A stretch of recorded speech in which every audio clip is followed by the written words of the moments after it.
उदां कुसुमेन नेन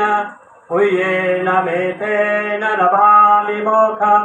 पुष्पं विदायति यथा इदं मे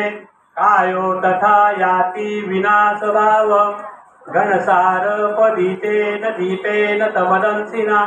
तिलोकदीपं सम्बुद्धं पूजयामि तमोनुदं सुगन्धिकाय वदनम् अनन्तगुणगन्धिना सुगन्धिनाः गन्धेन पूजयामि तथागतं बुद्धधम्मं च संघं सुगततनुभवा धातुओ धातुगव्ये लङ्काय जम्बुदीपे तिदसपुरवरे नागलोके चतुपे सभ्ये बुद्धसबिम्बे सकलदशदिशे केशलोमादिधातु वन्दे सभ्येऽपि बुद्धं दशबलतनुजं बोधिचेतियं नमामि वन्दामि चेतियं सब्बठानेषु पतिपीठं शारीरिकधातु महाबोधि बुद्धरूपं सकलं सदा।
सकल विद्या विदुयानं देवरूपं सुजीवं विमलचक्षु कविरवोसं गौरवर्णं सुकाय अभयचित्तं निभयकामं सुरतधम्मं सुपेमं विरतराज्यं सुजननेतां भीमरावं सरामि भीमरावं सरामि भीमरावं सरामि दिव्यप्रभरत्नतु साधुवरदानतु आद्यकुलभूषतु भीमराजा सकल विद्यापति ज्ञान सहसंगति शास्त्र शासनमती बुद्धि तेजा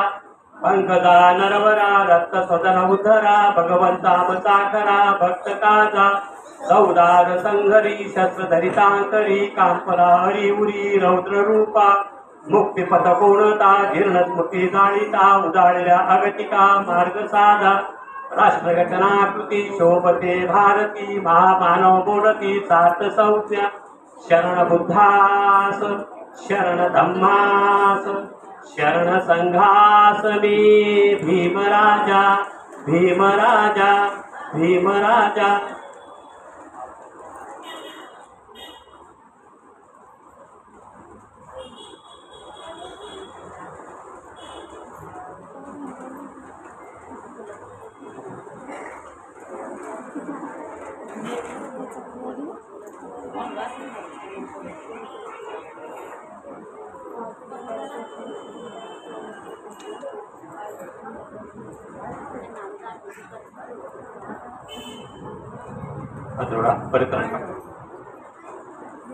विपति पटिव्याय सब संपत्ति सिद्धिया सब रोगा विनाशाय भवेदिगायुदायकं सब दुःखा विनाशाय भव्य निपान संतिके पंते अनुभवं कृत्वा परितं वृत्तमंगलम् समन्ता चक्रवालेषु अत्र गच्छन्तु देवता धम्म मुनिराजस सुनन्तु सर्गमुखन्दं धम्म सवनकारो अय वदन्ता धम्म सवनकारो अय वदन्ता धम्म सवनकारो अय वदन्ता ये संता संतचित्ता ती शरणं शरणं एतं लोकं तरेवा भूमा भूमा च देवा गुणगहनं व्यावता सपकालं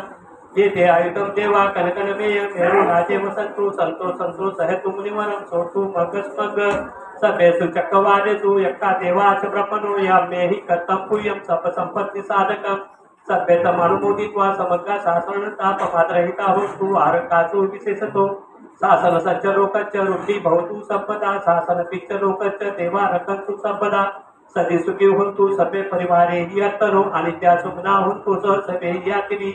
राजतो वा चोरतो वा मनुसतो वा अमनुसतो वा अगिकतो वा हुदकतो वा पिसाचतो वा कानुकतो वा कनकटतो वा नक्कतो वा जनपद रोगतो वा असं धमतो वा संधीतो वा असं पुरुषतो वा चंड हत्ती असं मेघगोन कोकर वही शिक म्हणसप्प दिप्पी अच्चतरच सुकर बही यखम रकम साधी नाना भयतो वा नाना रोगतो वा नाना उपदतो वा सभे अरखनगणांतु समपानगता सब पापस्करणं कुशल सोप संपदा सचित पर्योदपनम एतं बुद्धानुशासनं धम्मं चरे सुचरितं नतं दुतरितं चरे धम्मचारी सुखं सेति अस्मि लोके परमी च नतावता धम्मदरो यावता बहुवासति यो चापंपि सुद्वानं धम्मं कायन पश्यति सवे धम्मदरो होति हो धम्म नपमज्जति सात सात सात आणि आता जी आशीर्वाद गाथा आहे ती आपण नंतर घेणार आहोत. आणि आता आपला जो महत्वाचा जो कार्यक्रम आहे आता त्या कार्यक्रमाला आता आपण सुरुवात करणार आहोत. आपला जो विधी होता तो 6 घाटांमधला विधी होता तो आपण त्या गाथेद्वारे आपण काय केलं आपल्या अध्यक्षांना वंदन केलं. आणि आता जो महत्वाचा जो विधी आहे तो विधी आपण करणार आहोत. आणि तो विधी म्हणजे आपलं हे जे बाळ आहे अतिशय सुंदर बाळ आहे बुद्धिवान बाळ आहे कुटकुटीत बाळ आहे आणि त्या बाळाचं आपण नाव आपण तो ठेवणार आहे. नावाचं जे काही आहे नाव ठरलेलं आहे परंतु तुम्हाला एक उत्सुकता लागलेली आहे तुम्हाला एक अपेक्षा वाटते की आता बाळाचं नाव काय असेल आणि बाळ आता हे नाव आता हे कोण हे करणार आहे. आणि म्हणून त्या बाळाला मी विनंती या बाळाच्या आईला बाळाच्या वडिलांना आजी आजोबाला मी विनंती करतो की त्या बाळाला इथे धम्मपीठावर घेऊन यायचं.